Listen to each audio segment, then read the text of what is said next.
മന്ത്രി അഴിമതിക്കാരനെങ്കിൽ സത്യസന്ധരായ ഉദ്യോഗസ്ഥർ ബുദ്ധിമുട്ട് നേരിടേണ്ടി വരുമെന്ന് മുൻ DGP A. ഹേമചന്ദ്രൻ. ഒരു വകുപ്പിൽ ചുമതലക്കാരനായ മന്ത്രി അഴിമതിക്കാരനാണെങ്കിൽ ആ വകുപ്പിൽ സത്യസന്ധരായ ഉദ്യോഗസ്ഥരാണ് ബുദ്ധിമുട്ട് അനുഭവിക്കേണ്ടി വരുന്നതെന്ന് മുൻ DGP A. ഹേമചന്ദ്രൻ. കല്ലട അഴിമതി കേസ് അന്വേഷണവുമായി മുന്നോട്ടു പോയപ്പോൾ ഇക്കാര്യം വ്യക്തമായെന്നും അദ്ദേഹം പറഞ്ഞു. ഹേമചന്ദ്രൻ രചിച്ച അധികാരത്തിന്റെ വഴി അനീതിയുടെയും എന്ന പുസ്തകത്തിലാണ് ആ വെളിപ്പെടുത്തൽ.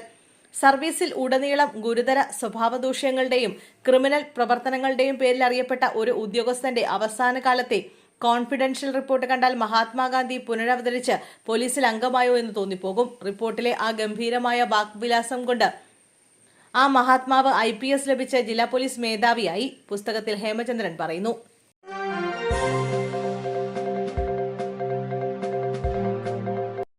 നിപ്പ രോഗി പ്രത്യേക ഐസൊലേഷൻ വാർഡിൽ SDS വാർഡിലേക്കുള്ള പ്രവേശനവും പാർക്കിംഗും നിരോധിച്ചു.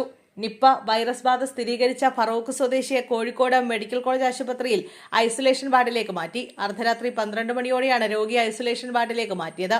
വാർഡിന് സമീപത്തേക്ക് കർശന നിയന്ത്രണം ഏർപ്പെടുത്തിയായി മെഡിക്കൽ കോളേജ് സൂപ്രണ്ട് അറിയിച്ചു. സാവിത്രി ദേവി സാബു വാർഡിലേക്കുള്ള പ്രവേശനം പൂർണ്ണമായും നിരോധിച്ചിട്ടുണ്ട്. പ്രത്യേക വാർഡ് പരിസരത്ത് ബാരിക്കേഡുകൾ സ്ഥാപിച്ചു. പരിസരത്തെ പാർക്കിംഗും പൂർണ്ണമായും നിരോധിച്ചു.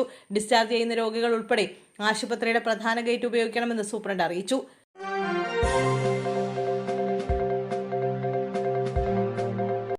പാലക്കാട് രണ്ടിടത്ത് കാട്ടാന ആക്രമണം, 3 പേർക്ക് പരിക്ക്. വെള്ളിങ്കിരി മിനി, ഷാജി, പ്രസാദ് എന്നിവർക്കാണ് പരിക്കേറ്റത്. മുള്ളിയിലുണ്ടായ കാട്ടാന ആക്രമണത്തിലാണ് ആദിവാസി യുവാവിയായ 30-കാരൻ വെള്ളങ്കിരിക്ക് മുഖത്ത് ഗുരുതരമായി പരിക്കേറ്റത്. ഇന്ന് പുലർച്ചെ 4 മണിയോടെ പുഴയിലേക്ക് പോകുന്നതിനിടെയാണ് വെള്ളങ്കിരിയെ കാട്ടാന ആക്രമിച്ചത്. അട്ടപ്പാടി ഗൂളിക്കടവിലായിരുന്നു രണ്ടാമത്തെ ആക്രമണം. രാവിലെ 5:30 ഓട്ടോയിൽ വരികയായിരുന്ന 2 പേരെ ഓട്ടോ മറിച്ചിട്ടാണ് കാട്ടാന ആക്രമിച്ചത്. യാത്രിക മിനി ഷാജിക്കും ഓട്ടോ ഡ്രൈവർ പ്രസാദിനും പരിക്കേറ്റു. മൂവരെയും അട്ടപ്പാടിയിലെ ട്രൈബൽ ആശുപത്രിയിൽ പ്രവേശിപ്പിച്ചിരിക്കുകയാണ്.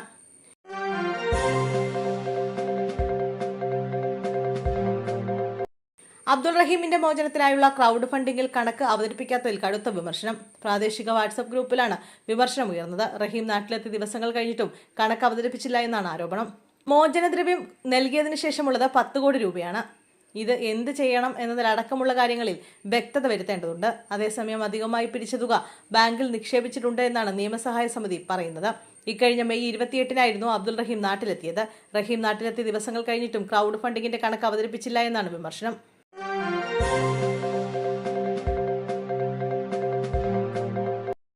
സംസ്ഥാനത്ത് ഇന്നും നാളെയും തീവ്ര മഴ. 3 ജില്ലകളിൽ ഓറഞ്ച് അലർട്ട്. ജാഗ്രതയുടെ ഭാഗമായി ഈ ജില്ലകളിൽ കേന്ദ്ര കാലാവസ്ഥാ വകുപ്പ് ഓറഞ്ച് അലർട്ട് പ്രഖ്യാപിച്ചു. ഇന്ന് എറണാകുളം, ഇടുക്കി, തൃശൂർ ജില്ലകളിലും നാളെ കോട്ടയം, എറണാകുളം, ഇടുക്കി ജില്ലകളിലുമാണ് ഓറഞ്ച് അലർട്ട് പ്രഖ്യാപിച്ചത്.